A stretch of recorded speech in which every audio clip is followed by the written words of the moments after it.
Tá bom. Dito isso, Vamos ao como nosso... a gente começa? Vamos começar pelo o mais importante. Quando você fala na área imobiliária, eles falam que o mais importante é localização.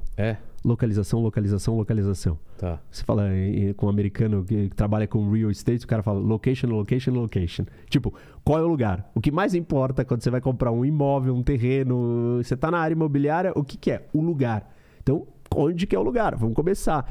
Onde está o Brasil? O Brasil está localizado... Cadê minha caneta? Tá aqui. Na América do Sul. E onde é a América do Sul? Primeiro, se a gente olhar para o mundo todo, né?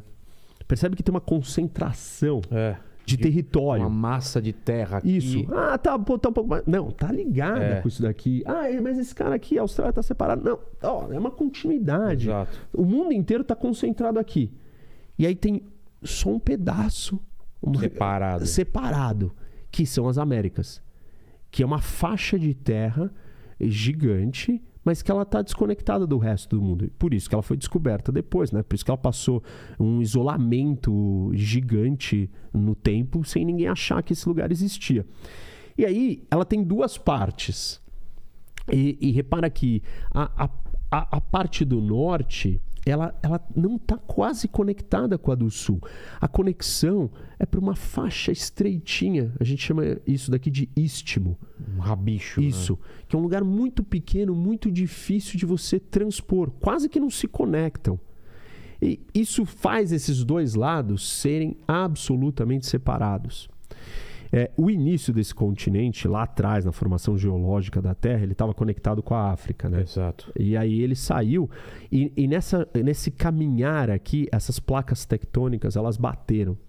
E aí deu origem a uma formação muito importante da América do Sul, que é uma cadeia de montanhas. Que fica aqui, né? Isso. Que é a maior... a mais longa cadeia de montanha no outro mapa, depois eu vou trazer ela continua por aqui também? Ela termina aqui na Venezuela. Tá. É a mais longa cadeia de montanhas do mundo. Ah, é? Mais longa, maior em extensão. E a segunda mais alta. Só perde para o Himalaia. Ali na Ásia, as montanhas da Ásia. Então, e essa cadeia de montanhas, esse choque deu origem a isso. E há outras duas características geográficas muito importantes desse espaço aqui. A primeira delas é que dali, do alto dessas montanhas, nasceram um monte de rios.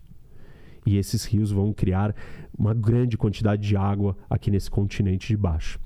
Além disso, ela criou planaltos, né, muito altos, que são os altiplanos. Também vou falar deles mais para frente, que são onde estão localizadas cidades aqui, capitais importantes desses países, inclusive as capitais mais altas do mundo. Exato. Porque são muito altas essa montanha.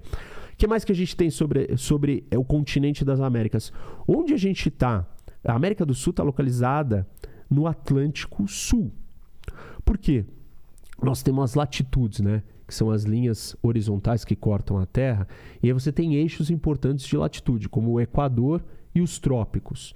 E aí, olha onde o Equador está cruzando aqui. Ele está cruzando exatamente na ponta de cima da América do Sul. Então, basicamente... Aqui é o lugar onde o Sol está mais próximo, né? Onde tem um calor maior. Isso. A parte mais achatada da Terra. Exato. E o que acontece, então? Esse território, ele é quase que a sua totalidade um território do hemisfério sul. Exato. É um continente do hemisfério sul. Primeira característica. Está mais baixo até do que a África, né? Bem mais baixo. Olha aqui. Olha como ele vem para cá. E ele está na mesma história das latitudes, faz ele ficar dentro dos trópicos. E aí nós temos o trópico de Câncer e Capricórnio.